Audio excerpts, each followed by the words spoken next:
Seigneur, notre Dieu, notre Père,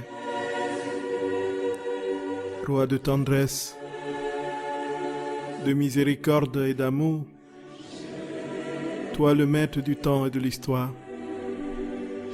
celui qui est le premier et le dernier, celui sans qui rien n'existe, celui sans qui aucune créature n'est restaurée. Seigneur notre Roi, nous voici devant toi en ce soir pour te dire notre action de grâce, notre amour, notre adoration, au nom de toutes les créatures passées, présentes et futures, pour tout ce que tu as réalisé dans la création, la rédemption et l'aide de la sanctification, qui est le temps de la restauration de toutes choses. Seigneur notre Roi, nous voulons te dire combien nous avons besoin de toi, combien sans ta divine volonté, nous ne pourrons véritablement réaliser notre vocation, combien sans ton secours, nous ne pouvons rien, Seigneur. Nous venons humblement devant toi te demander pardon pour toutes nos ingratitudes notoires, pour tout notre manque de persévérance, de constance dans la vertu, pour toutes les mauvaises dispositions de notre âme, incapable d'accueillir le grand don de ta divine volonté. Et te dire que nous sommes déterminés, Seigneur, en dépit de ces pauvretés flagrantes, de poser nos pas dans tes pas et de te suivre où tu veux nous conduire, de nous laisser transformer par toi. Seigneur notre Dieu, à qui d'autre irons-nous? Si tu nous lâches, Seigneur, si tu nous abandonnes, où irions-nous sans toi, Seigneur? Où irions-nous sans toi? Nous voici devant toi, Seigneur. Nous voici devant toi. Prends-nous tels que nous sommes. Accueille-nous, Seigneur, dans ton cœur. Laisse jaillir en nous les sources vives de ton amour. Et puis, établis ton ciel dans nos âmes. Fais de nous d'autres toi, Seigneur. Donne-nous d'être des copies véritables de ta sainteté au cœur de ce monde en désarroi. Jésus d'amour, nous ne voulons rien d'autre que d'être d'autres toi, Seigneur. Des petits Jésus, nous voulons être, Seigneur. Aide-nous à l'être. Viens l'être, viens le devenir en nous, Seigneur. Transforme nos âmes en toi, Seigneur. Nous t'en supplions. Gloria, Gloria, gloire à toi, Seigneur, pour cette action merveilleuse que tu as accomplie en nos âmes. Là où les doutes et les nombreuses inquiétudes, les manques de paix viennent perturber, Seigneur, ton œuvre. Nous voulons te dire, Seigneur, que nous sommes malgré tout déterminés à te suivre. Jésus, par l'intercession de ta très sainte mère, accueille-nous dans ton cœur et donne-nous, Seigneur, le grand cadeau de ta divine volonté. Qu'elle soit cette divine volonté permanente en nos âmes, que nous ne sortions plus de cette vie trinitaire. Ô Jésus d'amour, ô Jésus d'amour, nous avons confiance en toi, Seigneur. Nous avons confiance en toi, Jésus. Nous avons confiance en toi, Seigneur. Nous avons mis notre confiance en toi et nous savons que nous ne serons pas déçus. Gloria, Gloria, Gloria, Gloria. Béni sois-tu, Jésus d'amour. Béni sois-tu. Viens prendre possession de ce temps d'antenne et donne-nous, Seigneur, ce que tu as préparé pour nous de toute éternité. Donne-nous la version divine de cette émission de ce soir.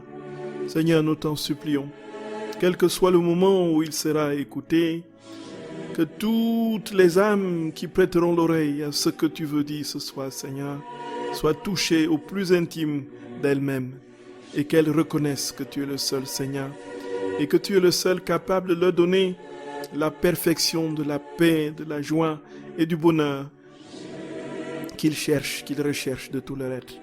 Je t'en supplie, Seigneur notre Roi. Viens, viens notre Dieu, viens, que ta très sainte mère règne sur ce temps d'antenne et que toi, tout le ciel, se mobilise pour que ta divine volonté règne sur la terre comme au ciel. Béni sois-tu, Seigneur notre Roi. Béni sois-tu, Jésus. Béni sois-tu, Jésus d'amour. Nous avons confiance en toi. Nous avons confiance en toi. Nous avons confiance en toi. Nous avons confiance. Nous avons confiance en toi, Seigneur. Nous t'aimons, Jésus. Nous t'aimons, Seigneur. Nous t'aimons. Nous t'aimons. Nous t'aimons. Nous t'aimons. Frères et sœurs d'amour, je vous salue de tout mon cœur. Vous êtes sur la radio de la Divine Volonté, la radio de l'association française Luisa Picaretta. Nous bénissons le Seigneur pour ce nouveau temps d'antenne qu'il nous accorde et pour la possibilité qu'il nous donne de comprendre ce que c'est que la vie dans la Divine Volonté, dans les écrits de sa servante Luisa Picaretta, qui sont des catéchèses sublimes sur ce grand don qu'il veut faire à l'humanité d'aujourd'hui. Béni sois-tu, Seigneur. Frères et sœurs d'amour, nous allons nous confier à notre très sainte Mère, celle-là par qui tout adviendra. Au nom du Père et du Fils et du Saint-Esprit. Amen. Notre Père qui es aux cieux, que ton nom soit sanctifié, que ton règne vienne, que ta volonté soit faite sur la terre comme au ciel. Donne-nous aujourd'hui notre pain de ce jour. Pardonne-nous nos offenses, comme nous pardonnons aussi à ceux qui nous ont offensés. Et ne nous laisse pas entrer en tentation, mais délivre-nous du mal. Amen. Je vous salue Marie, pleine de grâce, le Seigneur est avec vous. Vous êtes bénie entre toutes les femmes, et Jésus, le fruit de vos entrailles, est béni. Sainte Marie, Mère de Dieu, priez pour nos pauvres pécheurs, maintenant et à l'heure de notre mort. Amen. Je vous salue Marie, pleine de grâce, le Seigneur est avec vous. Vous êtes bénie entre toutes les femmes, et Jésus, le fruit de vos entrailles, est béni. Sainte Marie, Mère de Dieu, priez pour nos pauvres pécheurs, maintenant et à l'heure de notre mort. Amen. Je vous salue Marie, pleine de grâce, le Seigneur est avec vous. Vous êtes bénie entre toutes les femmes, et Jésus, le fruit de vos entrailles, est béni. Sainte Marie, Mère de Dieu, priez pour nos pauvres pécheurs, maintenant et à l'heure de notre mort. Amen. Je vous salue Marie, pleine de grâce, le Seigneur est avec vous. Vous êtes bénie entre toutes les femmes, et Jésus, le fruit de vos entrailles, est béni. Sainte Marie, Mère de Dieu, priez pour nos pauvres pécheurs, maintenant et à l'heure de notre mort. Amen. Je vous salue Marie, pleine de grâce, le Seigneur est avec vous. Vous êtes bénie entre toutes les femmes, et Jésus, le fruit de vos entrailles, est béni. Sainte Marie, Mère de Dieu, priez pour nos pauvres pécheurs, maintenant et à l'heure de notre mort. Amen. Je vous salue Marie, pleine de grâce, le Seigneur est avec vous. Vous êtes bénie entre toutes les femmes, et Jésus, le fruit de vos entrailles, est béni. Sainte Marie, Mère de Dieu, priez pour nos pauvres pécheurs, maintenant et à l'heure de notre mort. Amen.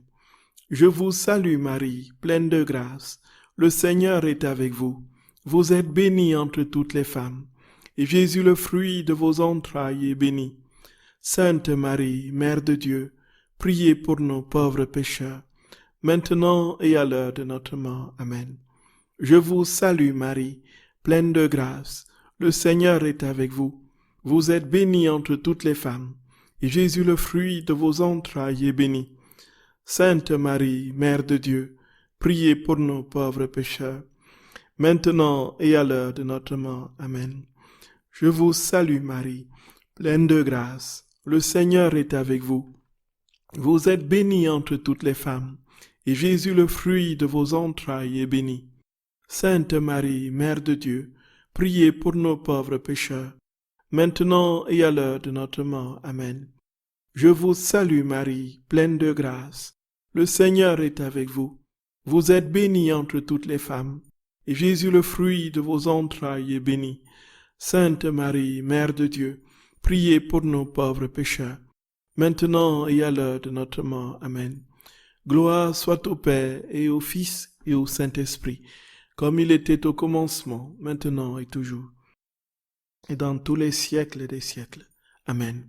Ô mon Jésus, pardonnez-nous nos péchés, préservez-nous du feu de l'enfer, conduisez au ciel toutes les âmes, surtout celles qui ont le plus besoin de votre sainte miséricorde.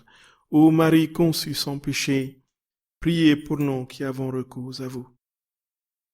Ô Marie conçue sans péché, priez pour nous qui avons recours à vous. Ô Marie conçue sans péché, priez pour nous qui avons recours à vous. Que par la miséricorde de Dieu, les âmes des fidèles trépassés reposent en paix. Amen. Au nom du Père et du Fils et du Saint-Esprit. Amen.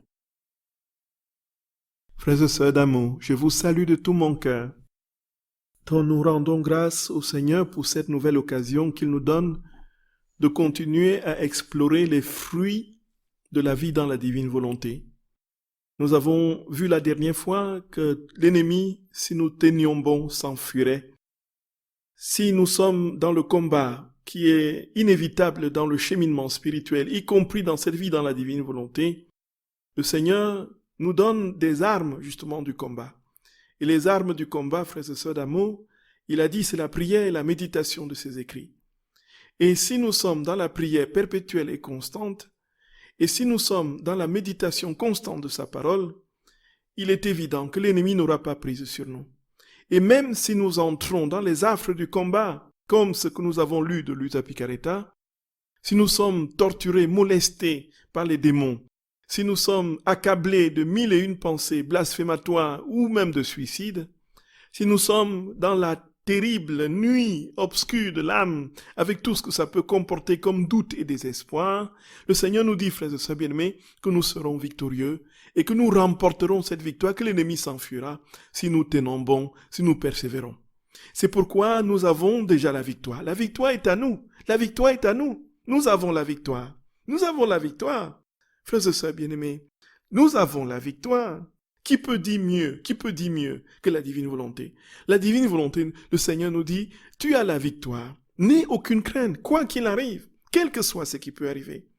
Et ici, frères et sœurs d'amour, le Seigneur nous dit que lorsque l'âme sera établie permanemment en lui, lorsque l'âme sera d'une manière constante établie dans cette vie divine, il n'y aura plus de troubles, il n'y aura plus d'angoisse.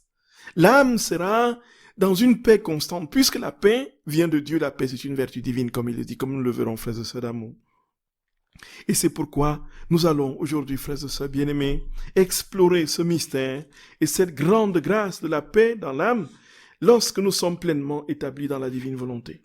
Frères et sœurs d'amour, que notre très saint Seigneur, dans sa bonté et son infinie tendresse et miséricorde, nous aide à comprendre cette grande grâce, vraiment, qui est au-dessus de tout ce que nous pouvons imaginer et concevoir, cette grande grâce de la vie en Dieu, qui est une vie du ciel sur la terre. La vie dans la divine volonté et la vie du ciel sur la terre. Et c'est là maintenant que nous allons arriver au deuxième degré, au deuxième niveau des fruits. Donc, frères et sœurs d'amour, si vous voulez, troisième niveau plutôt. Donc le premier était naturellement dans ce que nous étions capables de faire en Dieu, capables de créer en lui, capables de poser ses actes éternels, capables d'entrer dans sa toute-puissance, capables, frères et sœurs, de circuler dans l'éternité. Et ici, nous avons passé un cap en entrant dans les combats. Et justement, nous avons dit que Dieu ne nous quittait pas si nous étions accablés de 1001 pensées contraires à l'amour, puisque la volonté n'était pas engagée. Puisque c'est la volonté qui est viciée chez l'homme, dit Jésus. C'est la volonté humaine qui est en proie à toutes sortes d'altermoiements, et c'est la volonté humaine qui est la cause de sa souffrance et de sa déchéance. Et si la volonté humaine est donc purifiée, libre de tout attachement à tout ce qui n'est pas Dieu, même si nous sommes remplis de tout ce qui n'est pas Dieu en apparence, alors Dieu est en nous, Dieu reste en nous. Il ne nous quitte pas parce qu'il y a des pensées qui viennent nous assaillir. Et beaucoup, nous l'avons vu, frères et sœurs bien-aimés, sont dans ce cas. Énormément de personnes souffrent de ces pensées obsessionnelles, soit blasphématoires, soit des pensées obscènes qui les accablent et qui se ruent dans leur esprit comme des vautours, des espèces de chiens enragés. Alors, qui sont aussi parfois remplis justement de pensées de suicide et ainsi de suite. Et Jésus a voulu que Luisa passe par toutes ces phases pour nous faire comprendre en fait comment il opère. Ce n'est pas parce que l'âme est accablée, nous le répétons et nous le répétons encore, frères et sœurs bien-aimés, pour que ce soit bien clair. Ce n'est pas parce que l'âme est accablée de l'extérieur que Dieu n'est pas présent. Alors nous sommes allés donc dans au deuxième niveau, jusqu'au combat, la victoire que Luisa a remportée sur les démons, avec la méthode que le Seigneur lui a décrite, lui a donnée. Et nous sommes là au deuxième niveau, frères et sœurs bien-aimés, des fruits. Le premier dans les actes, le deuxième dans le combat, et le troisième maintenant dans les conséquences. Les conséquences. Alors maintenant, frères et sœurs d'amour, frères et sœurs bien-aimés, quand l'âme sera totalement, pleinement, parfaitement établie en Dieu dans sa divine volonté, qu'est-ce qui se produira? Qu'est-ce qui se produira? Et alors, c'est ce que nous allons commencer ce soir, frères et sœurs bien-aimés. Qu'est-ce qui va transparaître dans cette âme? D'abord, nous voyons qu'il y a une constance. Ce n'est pas seulement Luisa qui en parle. Jésus n'en parle pas seulement à Luisa. C'est déjà dans l'Évangile.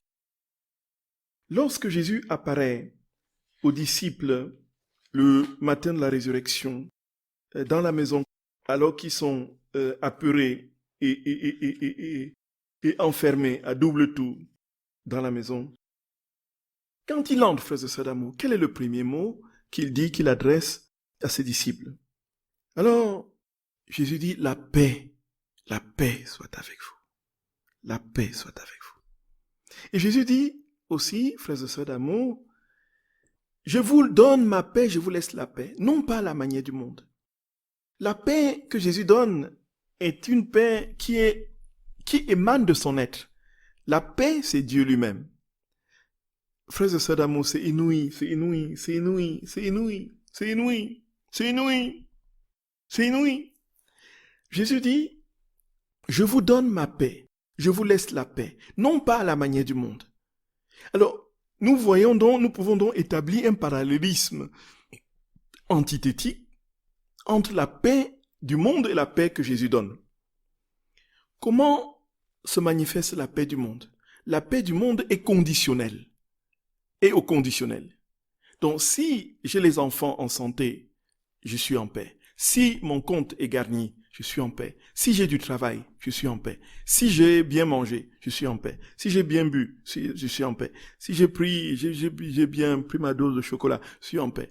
Si les conditions extérieures sont remplies, voilà, je suis en paix. Alors, nous voyons bien que cette paix qui est provisoire, parce que conditionnée, ne peut pas être permanente, bien sûr. Tout simplement parce que cette paix repose sur des réalités qui peuvent d'être contingentes, qui peuvent d'un moment à l'autre disparaître. Il suffit que je ne sois plus en santé pour perdre la paix. Que mes enfants n'aillent plus bien, je perds la paix. Que mon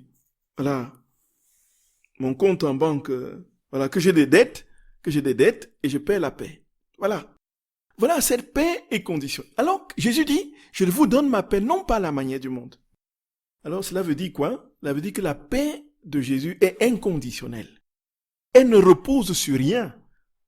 Et si elle ne repose sur rien, elle n'est donc pas une réalité objectivable.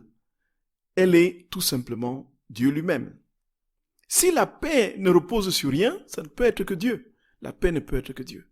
Et frères et sœurs d'amour, c'est là que Jésus dit, mon être tout entier est en paix. Il dit à Luisa Picaretta que lorsque les gens le tourmentaient, le flagellaient, le giflaient de toutes parts, il était dans une paix imperturbable.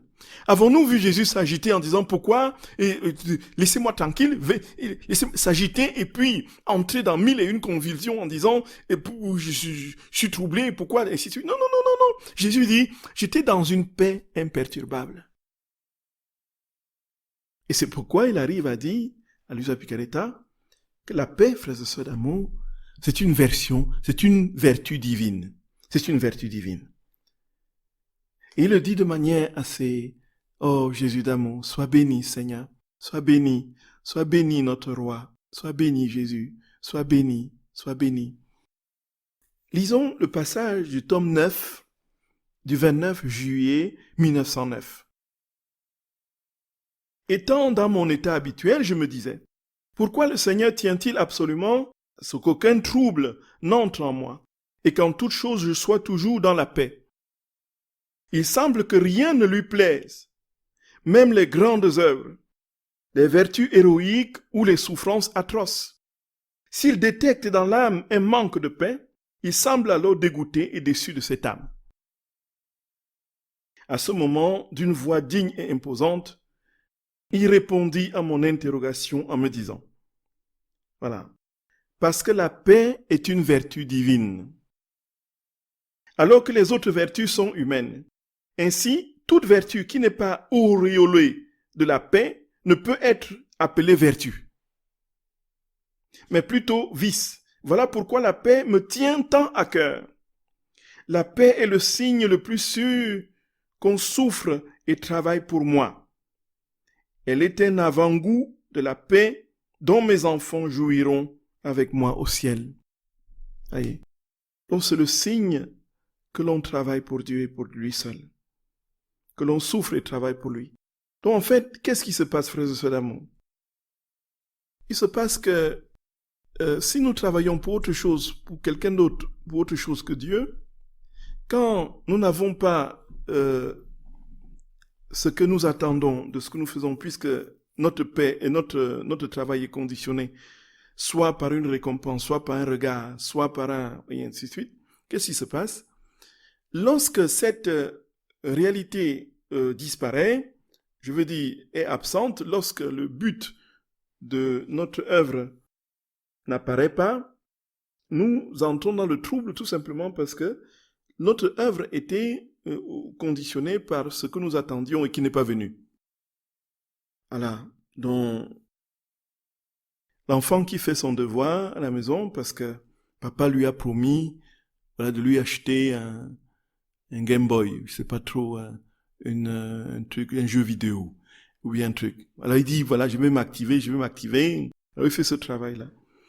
Et alors, le père, à un moment donné, se rend compte que bon, ce n'est pas la meilleure manière de se comporter avant l'enfant et qu'il ne doit pas travailler pour simplement parce qu'il va avoir une récompense, mais qu'il faut qu'il prenne conscience du travail qu'il fait pour son avenir et voilà sa vie à lui. Et donc le papa se ravise et ne lui achète plus ce qu'il avait dit. Alors qu'est-ce que l'enfant fait? Il pique une crise. Voilà. Je prends juste un exemple basique pour ne pas prendre des exemples qui peuvent nous concerner. Alors, l'enfant pique une crise. Qu'est-ce qui s'est passé? C'est qu'il perd la paix, tout simplement, et puis il abandonne tout simplement parce qu'il attendait le cadeau, justement, du Game Boy que le papa lui avait promis. Et alors le Seigneur dit très clairement que si nous n'avons pas de cadeau, que nous ayons ou que nous n'ayons pas de cadeau, si nous ne perdons pas la paix, c'est le signe que nous avons travaillé essentiellement, uniquement pour Dieu. Et alors le Seigneur dit très clairement, frères et sœurs d'amour, que la paix, c'est une vertu divine, alors que les autres sont des vertus humaines. Ça, c'est... Le Seigneur nous donne des enseignements qu'on n'avait pas entendus ailleurs. On sait que la tradition a établi le critère du discernement dans la paix. Saint Ignace de Loyola, bien plus encore, a poussé cette vérité à son sommet dans le discernement spirituel. Et pour connaître que quelque chose vient de Dieu, je dois voir si ça me donne la paix ou pas. Mais ici, frères et sœurs d'amour, ici, très clairement, Jésus dit, ma présence dans l'âme ne peut se manifester que par la paix. Ma présence totale, parfaite dans l'âme ne peut se manifester que par la paix. Alors maintenant, nous pouvons nous poser la question par rapport à notre premier propos. D'où vient que Dieu soit encore en nous et que nous soyons troublés, nous soyons remplis de pensées qui ne sont pas de lui? Frères et sœurs bien-aimés, c'est que Jésus est en nous caché. Il n'est pas actif. S'il est actif et pleinement déployé, ses pensées n'ont plus lieu d'être. Ses pensées vont disparaître. S'il est actif et pleinement déployé, qu'est-ce qui se passe? Jésus, qu'on dit, c'est la permanence, l'état de permanence dans la vie, dans la divine volonté, dans laquelle très peu ou personne n'y est encore. Peut-être qu'il y en a dans le monde, mais je n'en connais pas. À Banneux, quelqu'un m'avait dit, si je connais quelqu'un qui est dans la permanence, il vaut bien avoir son adresse, voyez.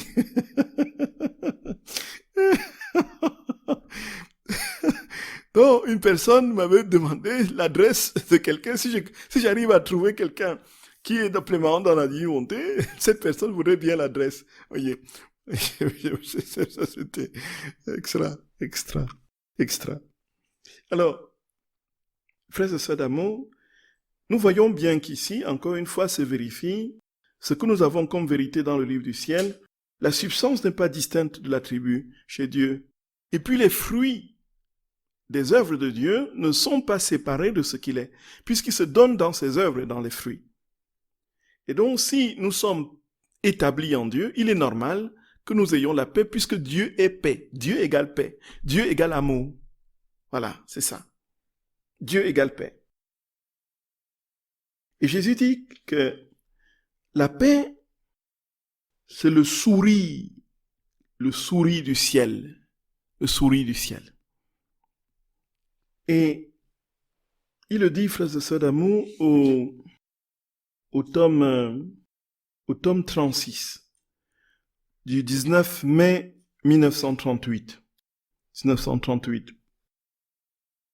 Donc voici ce qu'il dit. La paix est le sourire du ciel, la source d'où jaillissent les joies célestes.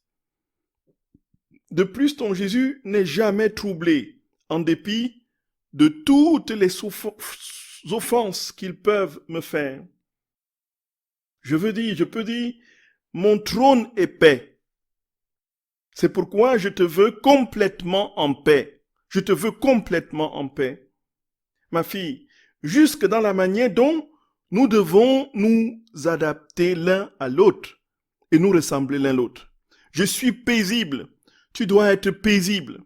Autrement, le royaume de ma volonté ne sera pas capable de se stabiliser en toi, parce que c'est un royaume de paix. Gloria, gloria, gloria. Béni sois-tu, Jésus d'amour. Béni sois-tu, Seigneur. Jésus dit, si tu n'es pas en paix, il est impossible pour moi de me stabiliser en toi. Je ne peux pas faire autrement. Je ne peux pas partager ma présence avec le trouble. Si je veux être stable en toi, c'est je viens avec la paix. Je veux la paix dans ton âme.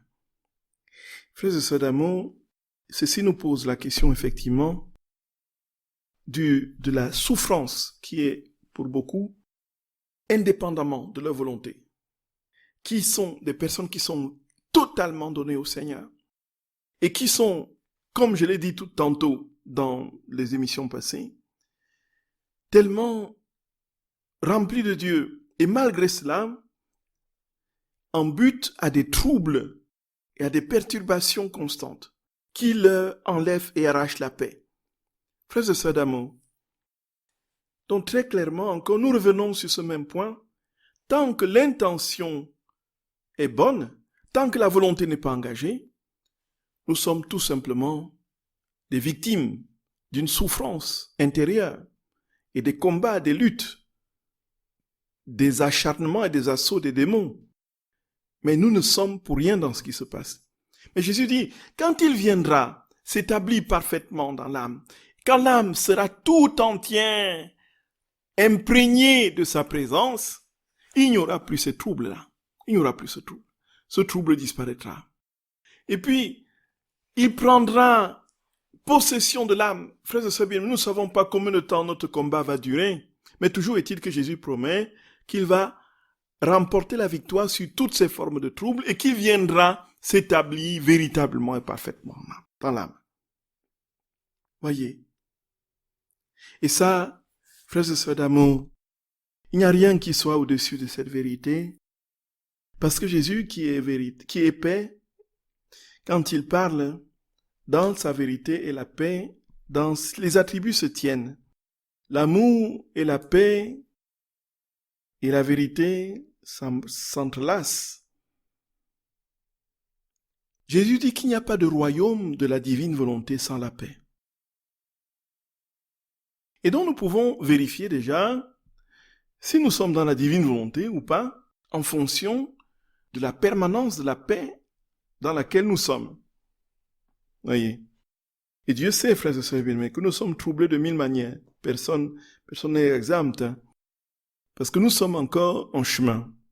Et tous, nous sommes pratiquement embarqués dans la même barque. Les troubles de toutes sortes, voilà. Mais il y a des niveaux, au fur et à mesure que nous grandissons en Dieu, que nous vivons cette vie d'intimité, de communion profonde dans sa divine volonté, frères et sœurs d'amour, les troubles et les angoisses commencent à diminuer, commencent à s'estomper. Voyez, frères et sœurs bien-aimés, voyez, ça c'est une grande grâce que le Seigneur nous fait. Et il dit donc que la paix pour l'âme, c'est le plus grand trésor. C'est le plus grand trésor. Jésus le dit à Luisa Picaretta, frère de Sabine, il dit garde la paix comme le plus grand trésor. Il est dit au tome 6 du 12 avril 1904. Ce matin, dit-elle, je me sentais perturbée à cause de l'absence de Jésus béni. Après m'être beaucoup battu, il s'est montré brièvement et m'a dit, ma fille, quand un fleuve est exposé aux rayons du soleil, en le regardant, on voit le même soleil que celui qui est dans le ciel. Mais cela arrive quand le fleuve est calme, sans qu'aucun vent ne vienne troubler ses eaux. Nous voyons Jésus, dans le livre du ciel, est riche à l'infini en métaphores, en images qu'il prend pour illustrer une vérité qu'il veut enseigner. Ici, il prend l'image du soleil qui brille dans l'eau. Il dit, si l'eau est calme et paisible, alors on voit dans l'eau le même soleil qui est dans les cieux. Parce qu'il n'y a absolument aucune once de perturbation, on a l'impression que le soleil qui est en haut est dans l'eau. Et dit-il, malgré que le fleuve soit totalement exposé au soleil, on ne voit rien. Il dit, mais cela arrive quand le fleuve est calme, dit Jésus, sans qu'aucun vent ne vienne troubler ses eaux. Mais, si les eaux sont troublées, malgré que le fleuve soit totalement exposé au soleil, on ne voit plus rien, tout est confus. Il en va ainsi pour l'âme exposée aux rayons du soleil divin. Si elle est calme, elle aperçoit le soleil divin en elle. Gloria, Gloria, Gloria. Elle sent sa chaleur, elle voit sa lumière et elle comprend la vérité. Mais si elle est troublée, bien qu'elle ait le soleil divin en elle, elle n'éprouve rien d'autre que de la confusion et du trouble. Si donc tu as à cœur de demeurer uni à moi, garde ta paix comme ton plus grand trésor. Garde ta paix comme ton plus grand trésor. Donc si tu as l'intention d'être uni à moi, garde ta paix comme ton plus grand trésor. Frères et sœurs bien-aimés, c'est absolument impressionnant. Et que devons-nous dire, que devons-nous penser, que devons-nous faire, frères et sœurs d'amour? Sinon aspirer de tout notre être, de tout notre cœur, de toute notre âme, à acquérir cette paix que Dieu nous donne. Et lui demander, quoi qu'il arrive, quels que soient les troubles et perturbations par lesquels nous passons, que le Seigneur nous garde dans sa paix, du moment où nous avons cette possibilité de l'accueillir. Ne lésinons pas. Frères et sœurs de mon cœur, vous pouvez poser vos questions au numéro habituel. À tout de suite, frères et sœurs d'amour. À tout de suite.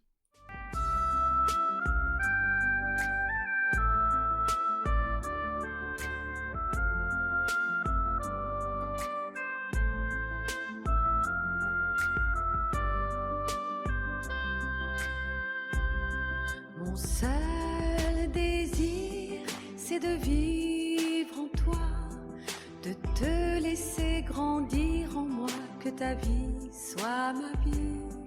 Mon seul désir, c'est de vivre en toi.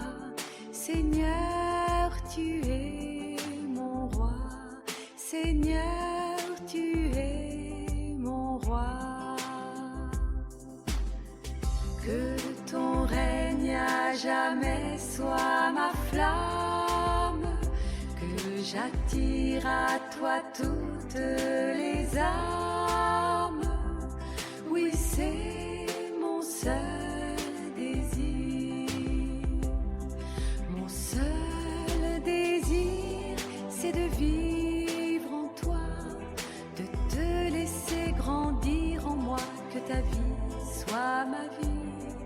Mon seul désir, c'est de vivre en toi. Seigneur, tu es mon roi. Seigneur, tu es mon roi.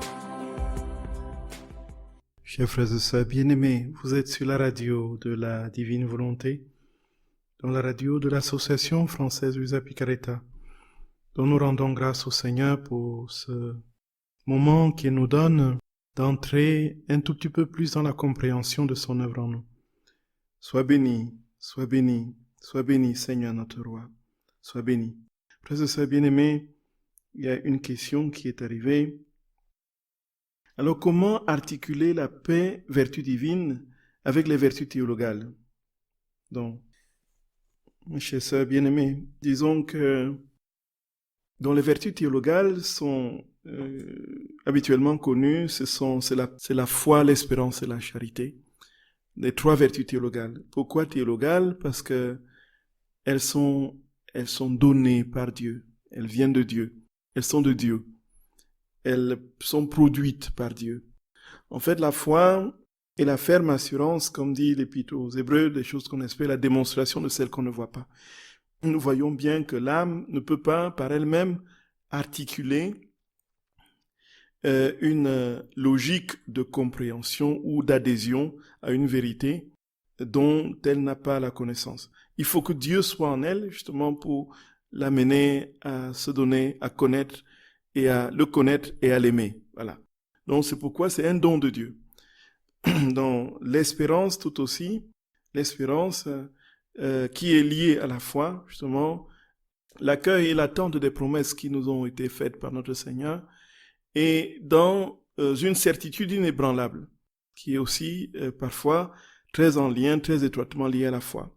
Et puis naturellement l'amour qui est la substance de Dieu lui-même. Dieu est amour. Dieu est amour. Deus caritas est. Dieu est amour. Dieu est agapé. Chesed agapé. Il est amour. C'est pas son nom, c'est son nom, c'est son être. Ouais, ici on comprend le nom comme étant sa substance propre. Il est amour. Donc il est amour. Donc on ne peut donc pas aimer si Dieu n'est pas en nous. C'est pourquoi Saint Jean dit, celui qui n'aime pas n'a pas connu Dieu, car Dieu est amour. Dieu est amour. Celui qui demeure dans l'amour demeure en Dieu, Dieu demeure en lui. Voilà les trois vertus théologales. La foi, l'espérance et la charité qui nous sont données par Dieu.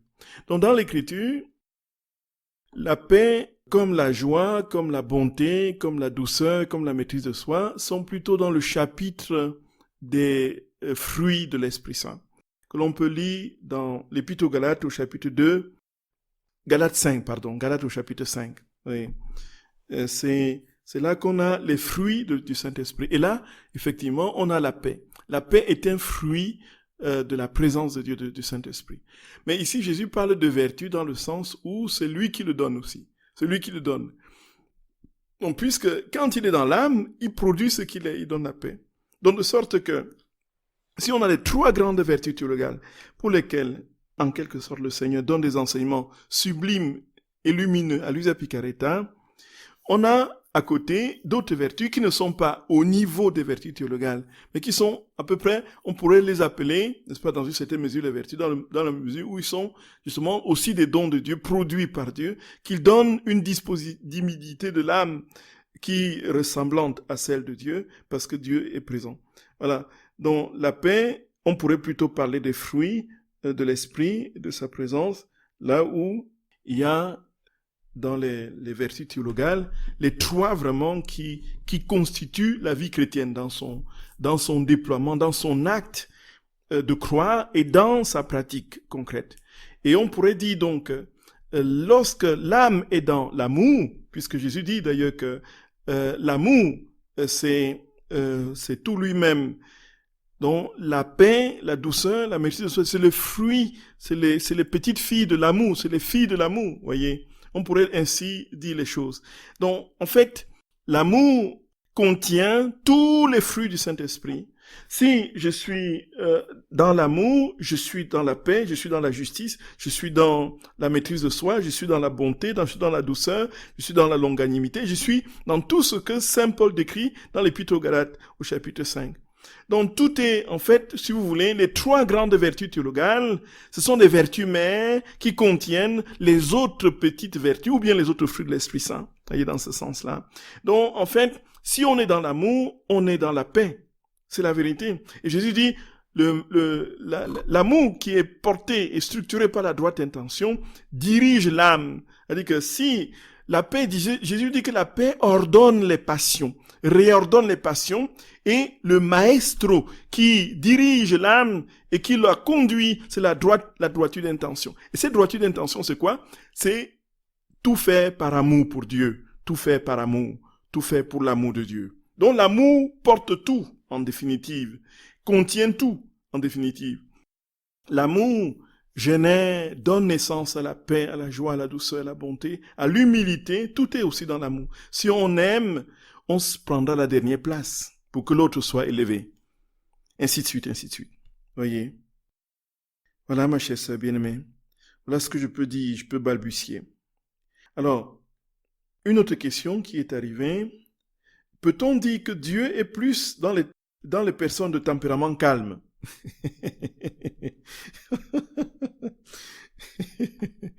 Oui, c'est une question vraiment excellente, pertinente. Vous voyez, en fait, il faut bien, effectivement, ici, ça nous amène à distinguer les fruits de l'Esprit Saint, de la présence de Dieu, des formes de tempérament, de caractère. Vous voyez? Frères et sœurs bien-aimés, nous pouvons être de tempérament flegmatique, calme, paisible en apparence, mais bouillonnant à l'intérieur. Il y a les plus lâches, les plus violents sont ceux, du moins pour ce qu'on a, il y a des personnes qui peuvent vous surprendre. Ils sont calmes, ils sont paisibles, on ne voit rien transparaître à l'extérieur, mais c'est eux qui peuvent vous poignarder, vous donner la mort. Alors qu'on ne voit rien transparaître de leur colère. Mais quand ils passent à l'action, c'est destructeur. Alors, il y a une forme de colère contenue par une maîtrise de caractère, maîtrise d'émotion. Et donc, la paix ne peut pas s'identifier au type de caractère. On peut être bouillonnant et actif, hyperactif et hyper passionné, multipliant 1001 gaffes à l'extérieur, mais être en paix. Tout simplement parce que c'est dans les puissances de l'âme qu'il faut les chercher et non dans le caractère. Les vertus se logent dans les puissances de l'âme et non dans des tempéraments et non dans des traits de caractère. Et donc Jésus, nous voyons, frères et sœurs d'amour, qu'il peut avoir par contre une prédisposition pour des âmes flegmatiques ou paisibles à être moins réactifs et à être moins colériques. Mais c'est une prédisposition, une aide que le caractère peut aider. Mais au fond, il n'est que très infime. Cette aide n'est que très infime, pardon. Elle n'est que très infime.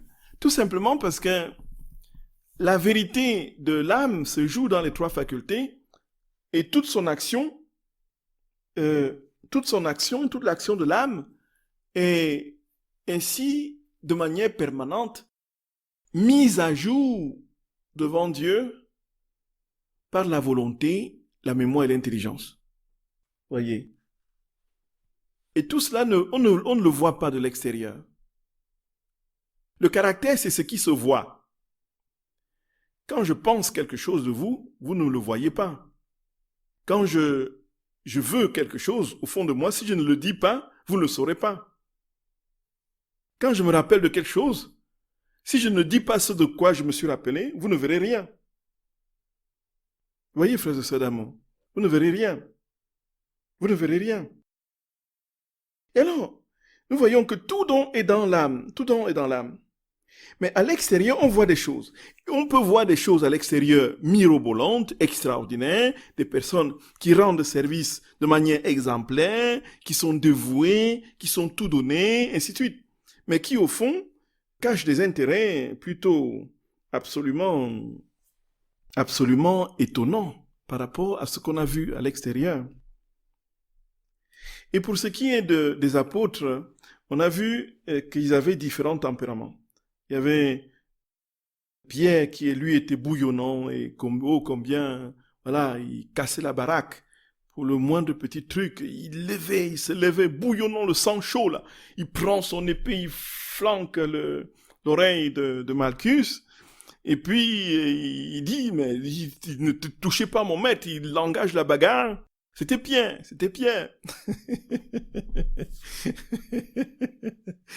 Ah, le bon Pierre. Ouais.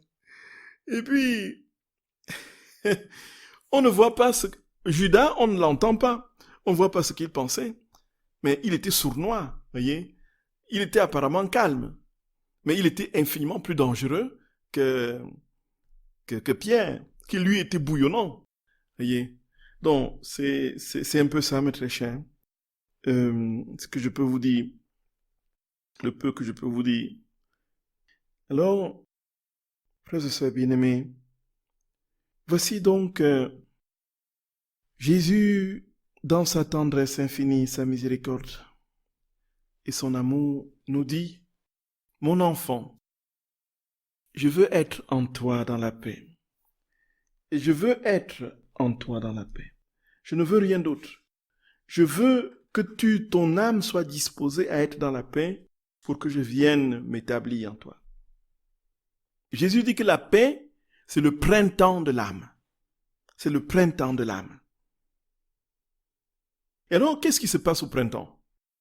Au printemps, les arbres reverdissent, les fleurs, n'est-ce pas, poussent, on voit tout refleurir et on voit des multitudes de couleurs, de plantes, de fleurs, d'arbres, tout est verdoyant et fleurissant, tout est verdoyant et florissant de 1001 couleurs.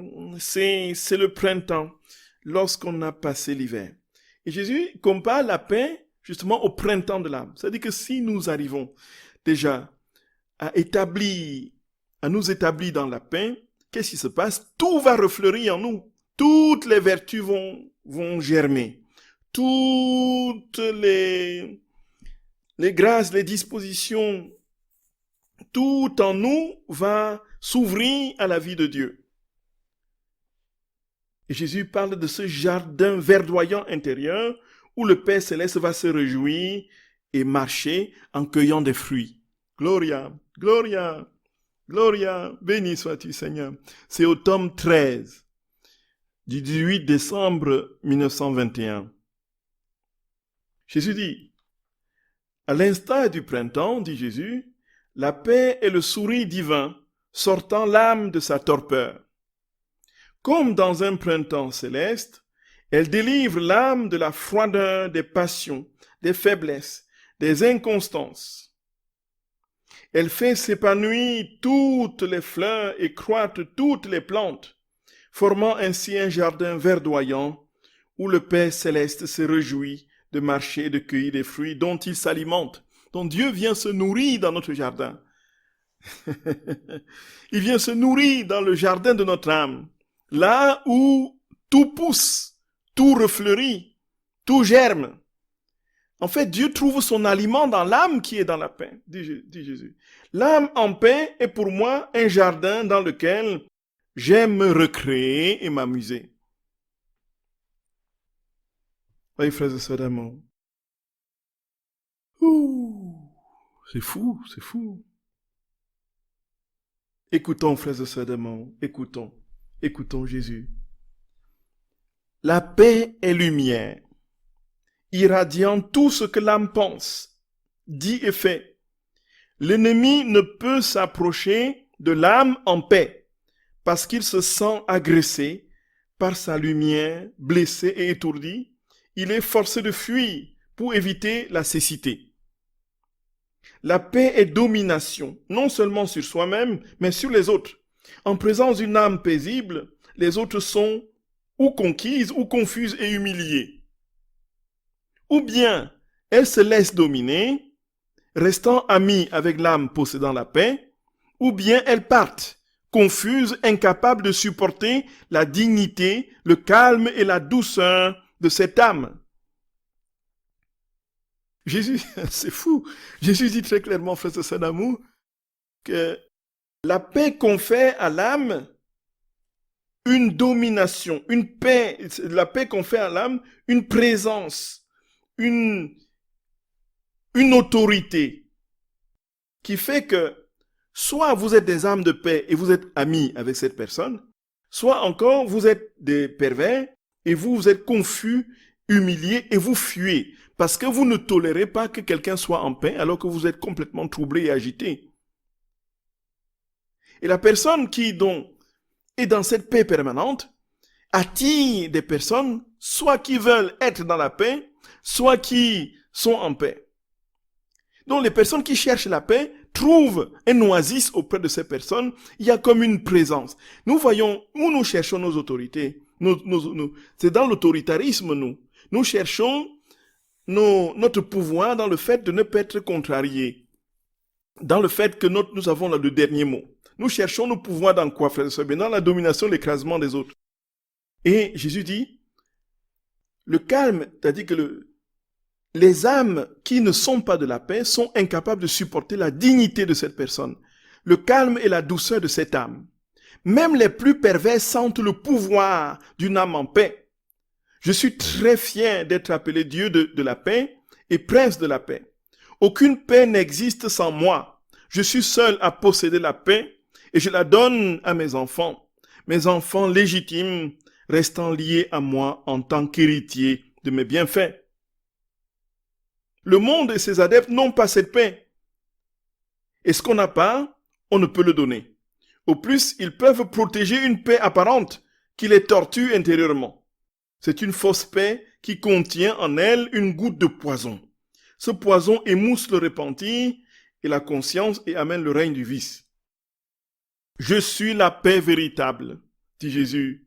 Je suis la paix véritable. Je veux te cacher dans ma paix afin que tu ne sois jamais troublé et que comme une lumière éblouissante, l'ombre de ma paix puisse te garder de tout et de quiconque voudrait assombrir ta paix. Gloria, Gloria, tome 13, 18 décembre 1921.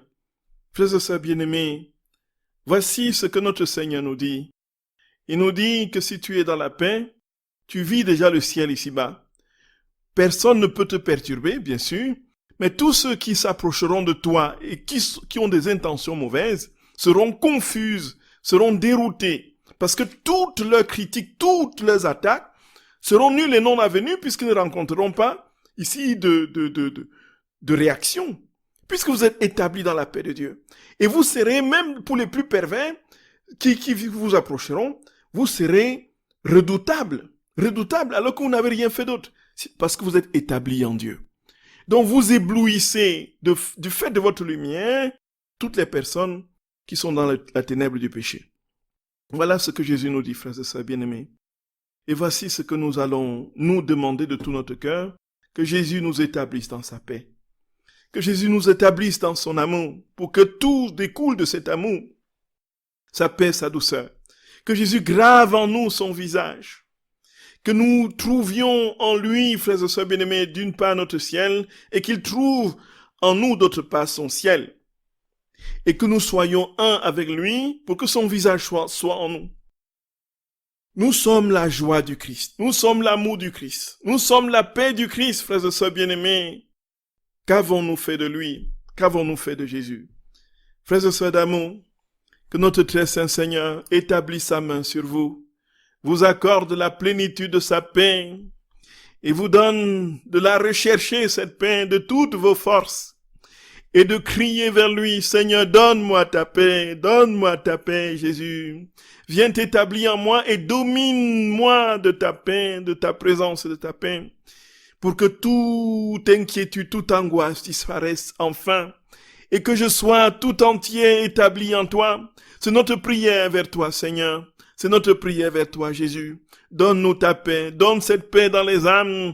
Donne cette paix dans l'humanité tout entière. Donne cette paix, Seigneur, à cette génération. Que notre très saint Seigneur, frères et sœurs bien-aimés, Dieu d'amour et de paix, étende sa main sur vous, qu'il vous bénisse et vous garde. Au nom du Père et du Fils et du Saint-Esprit. Amen. Soyez bénis, frères et sœurs de mon cœur. Soyez bénis. Je vous aime, je vous aime. Nous nous reverrons dans 2 semaines, puisque je vais partir pour une retraite. Soyez bénis, frères et sœurs d'amour. Soyez bénis. Gloire à notre Seigneur. Je vous aime, frères et sœurs d'amour. Soyez bénis. Soyez bénis. Soyez bénis.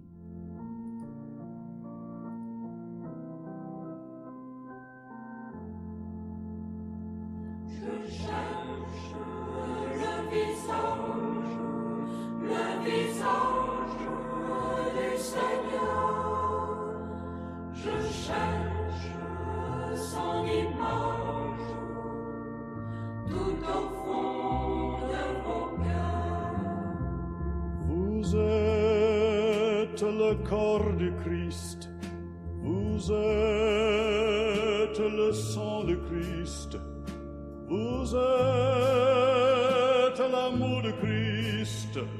Alors, qu'avez-vous fait de lui? Je cherche le visage du Seigneur. Je cherche son image tout au fond de vos cœurs. Vous êtes le corps du Christ, vous êtes le sang de Christ, vous êtes la paix du Christ. Alors, qu'avez-vous fait de lui? Je cherche le visage du Seigneur. Je cherche son image tout au fond de vos cœurs. Vous êtes le corps de Christ, vous êtes le sang de Christ, vous êtes la joie de Christ. Alors, qu'avez-vous fait de lui?